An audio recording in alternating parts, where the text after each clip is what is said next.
Gambia. Joining my intro, welcome to Gambia.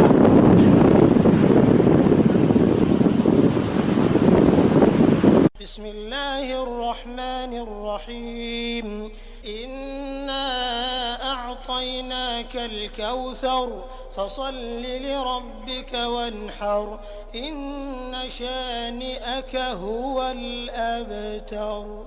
Assalamu alaikum wa rahmatullah to all my Muslim brothers and sisters, and peace to all my other friends and followers. What's going on? Alhamdulillah. I hope everybody's having a good day today. Today I wanted to come do a short video, part 2 to the reflection video that we did. And I just wanted to mention some things that I was thinking about. So, one of the things I wanted to reflect on, that it's the thing that sits the heaviest with me, and that is security and peace. You have to, when you think about where I was mentioning about human rights, from one of the greatest rights that humans have as a right is the right to safety and security. And too oftentimes, us as African Americans, who and a lot of minorities, from the diaspora, afro, wherever, Afro Caribbean, Afro British, any part of Afro European, Afro American, whatever. Oftentimes we're not afforded that basic human right to safety and security. So I wanted to discuss that today. One of the things, I often mention to people when I talk about going to the Gambia is the extreme level of safety that you have being in Gambia and in a lot of parts of Africa, alhamdulillah. As I mentioned to you before, I'm not saying anywhere is perfect. But when you weigh out the two, and when you put the two on a just scale, then the answer is quite clear to you. When you look at America versus most any nation on this earth, America sits at the top, not only of industrialized,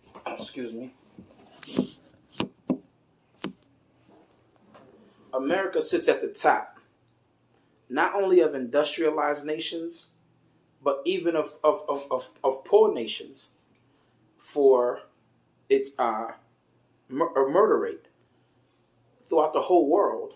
America's like at the top of its game for the amount of murders. Just this past weekend was Gun Awareness Weekend in America, and they had a statistic that they had on the news, where they said that in America already, we only halfway throughout the year in America, but in America already, they already pushing over 18,500 murders, and 15,700 injuries, over 15,700 injuries from gun violence. They're suspecting that, sorry about that. They're suspecting, let me push this back a little bit so you guys can see me. There you go. They're suspecting that by the end of the year, America will be at 40,000 murders. America will be at 40,000 murders. Let that marinate. So, one of the things that it's like a rapper, singer guy. His name is Akon. And Akon, he's from Senegal. and he travels. He got a lot of money in America. Muslim brother. He travels throughout Africa, bringing awareness to these kind of situations. One of the things that Akon mentions quite often is, one of the things that America is just tremendously good at is just marketing and advertising. It's not that America is, quote unquote, any better than anywhere else in a lot of categories. In some categories they are, don't get me wrong. There's a lot of money to be made in America. The structure situation, meaning like the roads, services, medical and stuff like that, is decent. It's okay.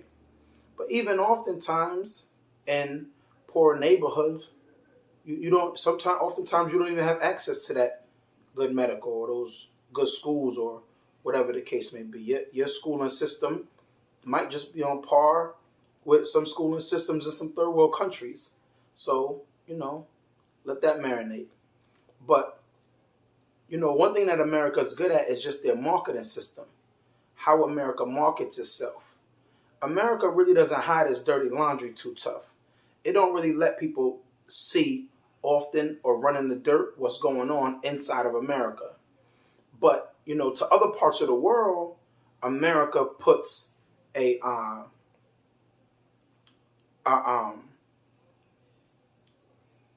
lens on other parts of the world to focus and show their blemishes, but it doesn't look at its own self. So, it's an old saying that used to go something like, if a person would take care, if you would take care of the problems in your backyard, you wouldn't be worried about what's going on in mine. Something like that, to that effect. But that old saying fits America perfectly. When you look at the level of safety and security in America, I'm an African American. I live in America. When you look at the level of safety and security, I can tell you about, just myself, some of my personal own experiences, best friends that are no longer here due to gun violence, family members that are no longer here due to gun violence. And when we talk about Africa and we let people shape our view of Africa, Africa's violent and scary and this gonna happen and that's gonna happen. Listen, the country you in right now, why you making that statement, you're more likely to die of gun violence in the country that you're making that statement in. The same country that you're making that statement about another country being lacking safety is the same country that you're more likely to get your whole melon knocked off. Let that marinate. You gotta let that marinate. SubhanAllah. So, when we look at Africa, we need education. We need to be educated so that we stop looking at Africa through the prism of other people. People who they might not have the best motives in even explaining the African narrative to us. I live in Detroit, Michigan. I'm from Connecticut. I'm from New Haven, Connecticut. But I live in Detroit, Michigan at the moment. I've been living here for like 6 years, whatever. So Detroit, it has a lot of potential to it, a lot of growth value to it. But people often, you find the media and stuff telling people to stay away from Detroit.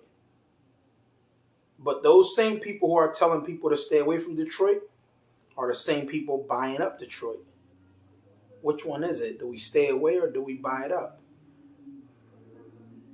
So I call it the Africa effect. I've always called it this, the Africa effect.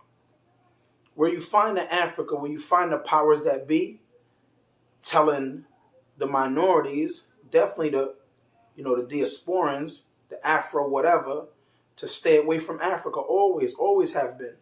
So there's people running around with bones in their noses, They're going to hit you with a spear, dart you with the poison jar, no houses, everybody living in huts throughout the whole continent, feeding you gibberish. While at the same time, they're there in droves taking all of Africa's resources. So they telling you not to come to Africa. But they're in Africa in droves taking all of its resources while at the same time telling you it's dangerous for you to go. Let that marinate. Really let that marinate. Like, are we really someone's fool? Are we someone's fool? You got to let this stuff marinate. We're in need of education. Honestly, we're tremendously in need of education. Because I'll give you an example. Even myself, a lot of the stuff I'm learning right now, I'm a child, I'm a youth in a lot of these matters. But did you know that Africa, I'm going to say something real simple right now. Do a lot of my viewers even know that Africa is not a country, that it's a continent? Do you? Okay, boom, you like, okay, yeah, I know that. I know Africa's a continent. Everybody know that. Okay. Did you know that Africa has 54 countries inside of it? Africa has 54 countries inside of it. So when you talk about Africa, you have to be just. We have to be just. In that you might be talking about 2 totally different countries, 3 totally different countries, 20 totally different countries, 54 different countries. Same way they do us in America. They label all blacks one way. We have to stop allowing these certain narratives about ourselves or our people. Because let me tell you something. The president of Ghana, he made a tremendous statement one time. He said, so long as Africa is strong, then blacks everywhere are strong. But so long as Africa is weak, then blacks everywhere will be weak. And though we in America might not associate the two, we might not understand the depth of that statement. Knowing Allah knows best that statement is the truth. Because everybody in this world is connected to a source, a plug. Everybody.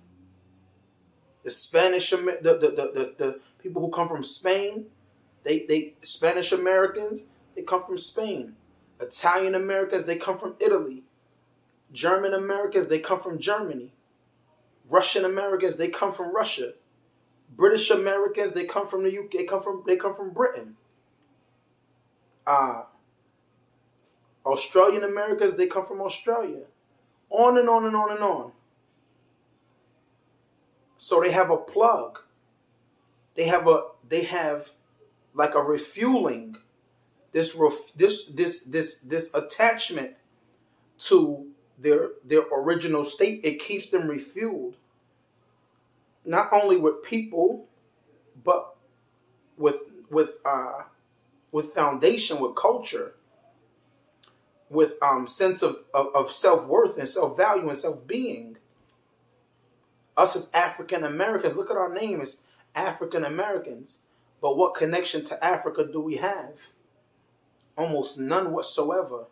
No source, no plug, no refueling, no culture. You know what our culture, you know what they say in our culture now is in America? Hip hop, music. Our whole culture, not education, not being doctors, not being scientists, not journalism, none of this stuff. Not becoming scholars. No. Music. And oftentimes, some of the worst forms of music you could imagine. I kill your mother, shoot your brother, all this other crazy stuff. 50 cal with the long, all this crazy stuff. They say that's our culture. That's the only thing that we have. Hip hop is black. That's our culture. So much, but look how that's destroying us. And you got to look at the powers that's pushing that kind of narrative. Because when we young, for our youth, that we need that base of nerds, as we call them, educated young boys and young girls to become winners, to become our scientists, our mathematicians, our architects, our bankers, to become the greatest from amongst us. But you know how we do? We talk down upon them because they nerds. They corny, they whack. We don't uplift them. Why? Because we have no culture. We have no plug. We can only go as far back as they allow us to. And one of the only feel-good things we have in this country is music. So that's as far back as we could go, is just to music. Is that really all we worth? As I reflect when I was in Africa, you know, I seen hard workers everywhere, young boys. I give you one trade alone that threw me off. Tailoring, clothes, making clothes. I would say in my own estimation, 98, 95% of all tailors throughout the Gambia, and from what I heard through most all of Africa, are men, are males. Young boys at that. All of them. You rarely ever see a girl tailoring, making clothes in the shops, and they on every corner. They on every corner. You know, in the West, in America, for us, that's a female thing for the most part. The girls make the clothes. They learn how to sew, you know, sew, needle, all that kind of stuff. But in Africa, no, that's a male. That's the men can't control that. When you look at ironwork, you know, if you ever seen Africa or been to Africa, you see ironwork everywhere. You see these big plush gates that everybody got on their compounds. These big iron gates. They make them all over the country. They make their own furniture because no other parts of the world don't rock with them. Oftentimes, African countries don't got no money to be doing all that importing, buying stuff from other countries. So what do? They learn how to be self-sufficient and make all this stuff on their own. This is part of their culture, is working hard, looking for opportunity. And they out there looking for opportunity. And the world not throwing them opportunity, trust me. The world not throwing Africa no bones. You ain't never see really an American president make their first trip ever in the history of America, becoming president, and the first place they go is to an African nation as their first trip. Or the way they giving money to Israel, or the way they giving money to mad European countries, the way they link up militaries and the sciences, infrastructure, business and trade. You don't see them linking with African countries like that.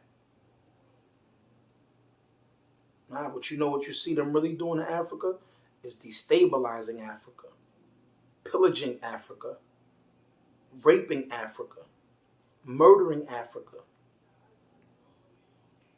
And what they doing here in America is severing the umbilical cord between Africa and her children. We have to start to study and learn. We have to start to investigate. We have to stop accepting narratives from people and institutions that don't have the best motives. And we have to look into people's motives. Who's talking to you? What's your motive and what you're saying to me? You're a minority in this country. We're minorities in this country. So when you look at, you know, the powers that be and how they uplift people who only look like them, oftentimes you can't get mad at them. If you're in a democratic situation, the majority rule, period, point blank. They the majority, so they run that situation. But my question is, how long you gonna fight with them for them to accept you? How long you gonna keep begging these people? Please, could accept me? Please, Master. Please, Master, can I sit at the table with you? Can you accept me as a peer? Please. 400 or 500 years, I did everything you told me to do. Can you please when we gonna stop that? When we gonna stop that? We are grown people, grown men, grown women, kings and queens, princes and princesses. And we should have some upstanding, some value. When are we going to stop looking to these people for acceptance? To add to that, we have a whole continent of people who look just like us, oftentimes that act just like us. They got tremendous amounts of love for us that we're already pre-accepted because we're them. You don't got to go to... When I was in Gambia, I didn't have to fight for acceptance. I was accepted in the door. As soon as I got off the plane, when I entered the airport, I was only going there to get a 30-day visa and renew it twice. They accepted me. They ended up giving me a 5-year re-entry visa for the same price as the 30-day visa. Go figure, I was accepted. Off the rip, as soon as I got there.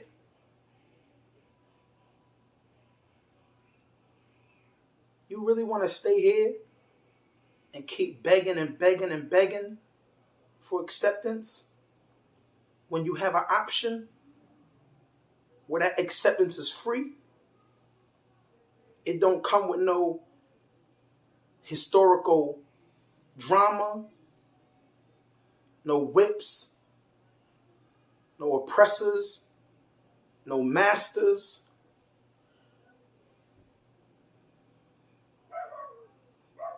We got to start asking ourselves, what are we worth, man? And what's our reality here?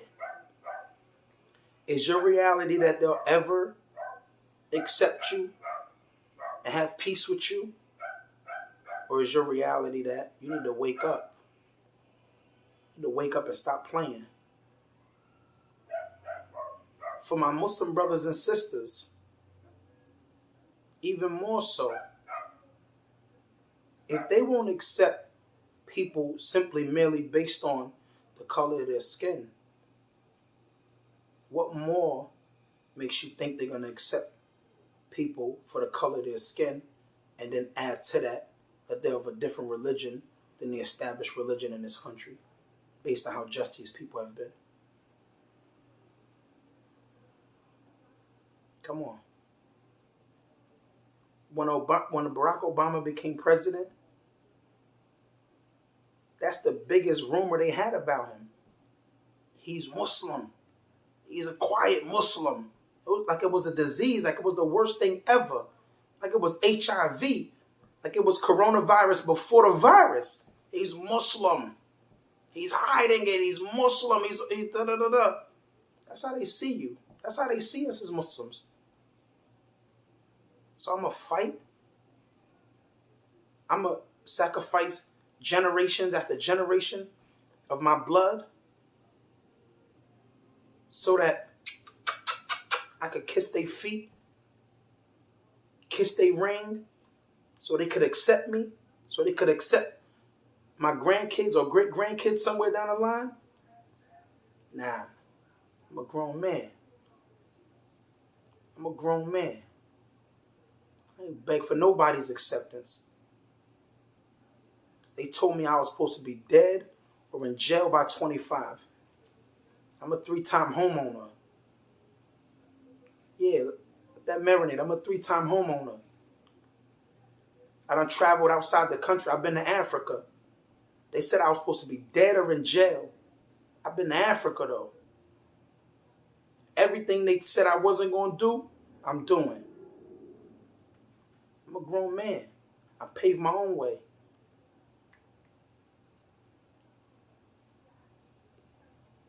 We have to start to investigate what is our choices. What choices do we have? And then we have to be prepared to make moves. And not everybody going to come. Not everybody even going to agree, definitely. Everybody not going to come and everybody not going to agree. I get that. But for those of us who are aware, and I'm not saying awoke, I don't even know what that whole awoke thing is. But for those of us that have awareness, that have knowledge, understanding, intellect, to see what's in front of us, to see what's going on, that's tired, exhausted, fed up, done. We need to look into those options, and then we need to start to plan. Start to plan your exit. Do you want to keep investing in a place where you're not going to get no kickback? You're not going to reap the benefits. You're not going to get no profit back. Would you invest in a company if they told you to get them 10,000 and they're not going to give you nothing back? Would you give them the 10,000? No, you wouldn't. So why you keep giving this country, all of you, all of your children, your grandchildren, and I mean giving them to them for real at times, through blood. A lot of times, your people's is dying out here. How we gonna just keep that up? We're gonna keep living in a place where we don't have safety and security? Let's wake up. Let's wake up. Let's start to research what our options are. Let's coalesce around each other.